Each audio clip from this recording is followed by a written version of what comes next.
Yan nga ho mga kamagbubukid, dahil ang nabili kong isda ay dilis na naman, kaya tayo ho ay magpapais na naman ng dilis. Ayan. Lalagyan ko siya ng suka, bawang, luya at sibuyas. Saka ipapais sa dahon ng gabi. Dahon ng gabi naman ho, hindi na ho dahon ng saging. Para kain din ho ang dahon ng gabi. Magagayat muna ho tayo ng luya. Kayo gaho pagka nagpapais ng dilis, ay naglalagay din gaho kayo ng luya. Ako ay naglalagay ng luya. Luya na pinula ko ang gayat. Tapos bawang din at sibuyas. Tsaka paminta at samyang sangkap. Bago saka ako babalutin.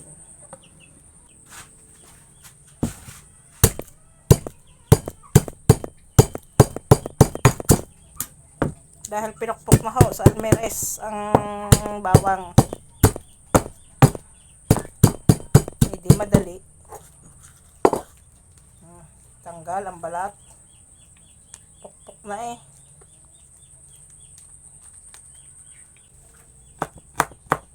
Malaki pa.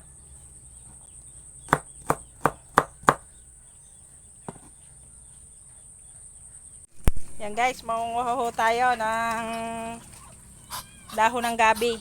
Pagpapaisan ho natin ng dilis.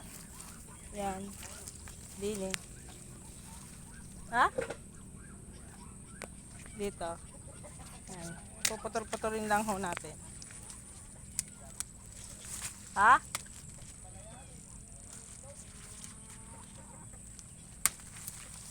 Pagpapaisan ng dilis.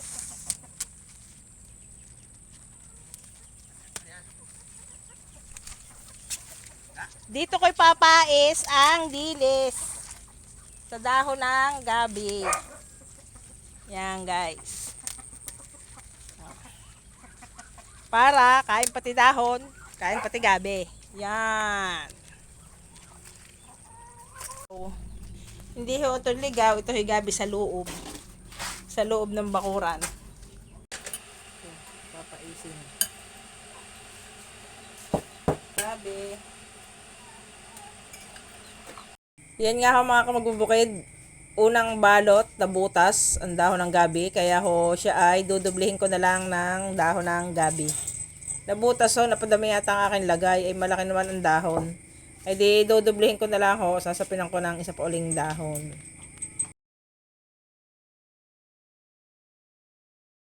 Yan guys. Huwag nyo lang pansinin yung maiingay doon sa ilalim ng lamesa. At marami ho akong batuta dyang maiingay. Yan ang aking mga alaga dyang mga Doberman ay maiingay sa lamesa. May naingaw na pusa, may natahol na aso. Yan, nabalot ko lahat yan ay nasa 5 pais. Yan, hanggang sa mayari ho, pagkatapos niyan ay didikit muna ho tayo dyan ng apoy at isisigang at pakukuluan.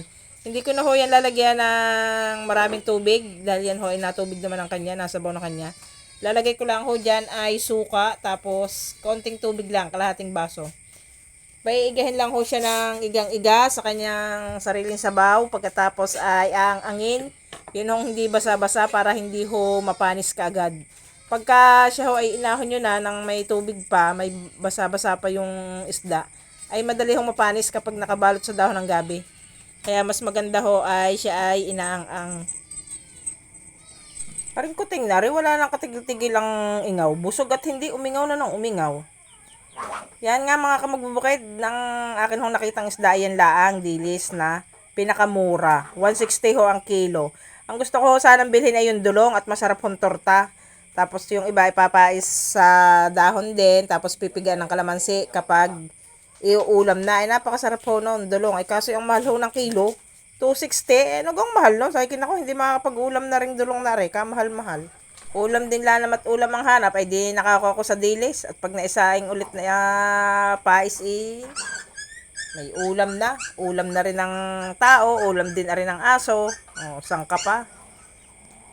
Yan guys. Patapos na ho yung aking binabalot na yan.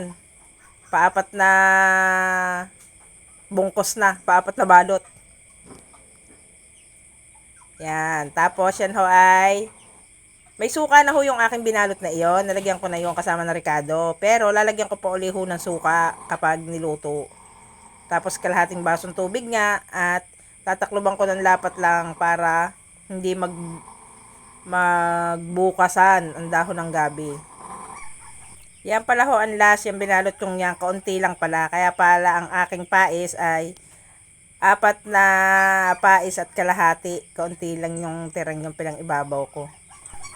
Yan, lalagyan ko rin ho ng suka yung aking pinaglagyan bowl. Tapos, may reglasang Ricardo din ho yun. E di doon ko na ho nilagay suka at haw-hawan. At yun ang aking isasabaw. Yan. Konti lang ho suka yun. Mga kalahating baso din lang. Tapos kalahating basong tubig. O, kita nyo, hindi pa makita. Bubulak na lang ho ng kanya yan. Yan guys. At ako ho ay magdidikit muna dyan ng apoy bago ko isalang. Magpapadikit ho muna. Ay dinig ko lang ho isasalang sa kahoy. Dahil wala naman ho talaga kaming karga ang tangke. May gasol din naman ho. Ay wala lang akong karga ang tangke. Kaya dinig ho sa kahoy. Katalo na yan. Tanyo mamaya asbok ang ano yan. Asbok ang apoy. Para madaling bumulak. Oh, lagyan ng bao, tapos kahoy. Eh, di kayo lagablab yan mamaya. Kinakaibot ng manok. Sabi ho ng matatanda, huwag daw magpapatong ng taklob ng kaldero sa tungko. Dahil pag nagpatong daw taklob ng kaldero sa tungko, ay sinasampahan nga ng manok.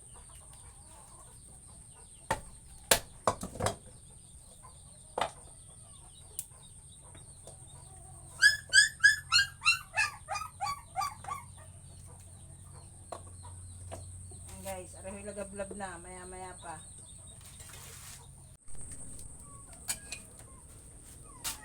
Kita nyo naman guys, lagablab na ang ating sinaing. Yan na.